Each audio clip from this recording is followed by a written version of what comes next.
Welcome back to another edition of our Quick Points on Parenting. I'm Dr. Stuart Eldridge, and this is my wife, Janet. Hey guys, we are in the middle of our 4-point video series on childhood obesity.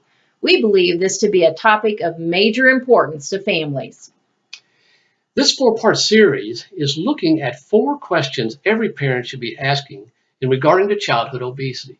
One question is being addressed each week.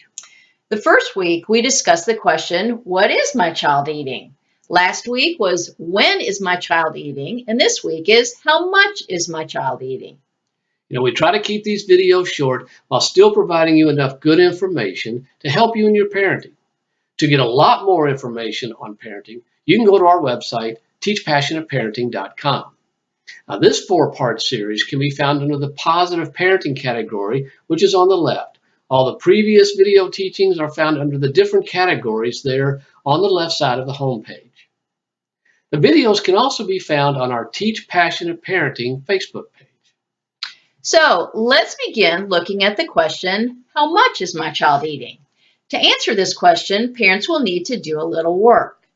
Learning the number of calories in a serving size takes a little research and time. A lot of information can be found on the packaging itself.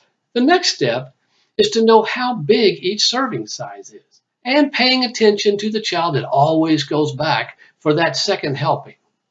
In families where weight gain and the risk of obesity is not a problem, paying close attention to calorie intake and serving size may not be necessary. In the families whose parents are too heavy or are seeing abnormal weight gain in their children, both become important. The second question parents need to ask themselves is, how many calories should my child consume? Calculating calories and being aware of high-calorie foods that are not healthy for their children is of little help if parents do not know what a normal calorie intake for children should be. To address the first question, parents need to take a week or 2 and observe their children's diet. Parents will need to pay attention to what they are preparing for their children or allowing them to consume on their own. Determining what their children had for lunch at school may be a little more difficult. A casual asking of what they had for lunch may give parents enough information to make a good guess. Parents should keep a food log and learn what it is their children eat during these 2 weeks. To get the most accurate information, it's best if the children do not know they're being observed. If they are allowed to get their own serving size, see how big the servings are, and do they always go back for seconds? Do they eat mostly meats and starches? Do they avoid healthy fruits and vegetables? And is there always a sweet dessert at the end of the meal? Now, once this information is obtained, determine how many calories are consumed in a day and a week. What you may find is that what's true for most children in the U.S. is nearly 40% of the calories consumed are empty calories. Empty calories are calories from solid fats and added sugars, foods that tantalize the taste buds but do nothing for a child's health. These empty calories are found mostly in sodas, fruit drinks, dairy desserts, grain desserts, pizza, and whole milk. This information about empty calories can be found on the National Institute of Health website, the NIH, and it's an article titled, Where Kids Get Their Empty Calories. The site is shown here on the website. Armed with this information, parents then need to find answers to the second question, how many calories should my child consume? Instead of rehashing what has already been well documented, we'll show here on screen a number of articles on the NIH website for you to read. You can freeze the video and jot them down.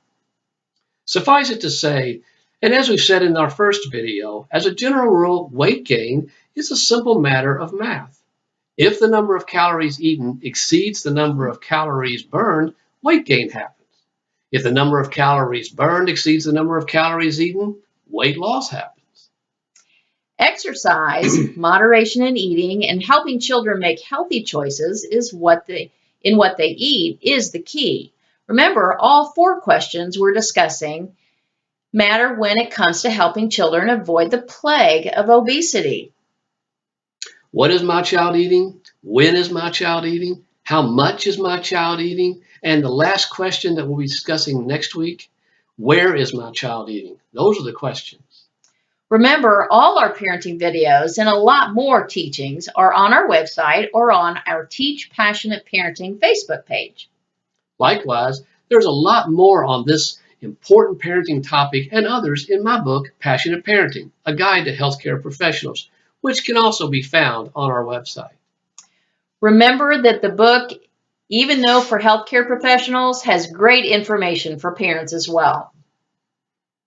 Now be sure to look for next week's video on part 4 of this important topic, childhood obesity.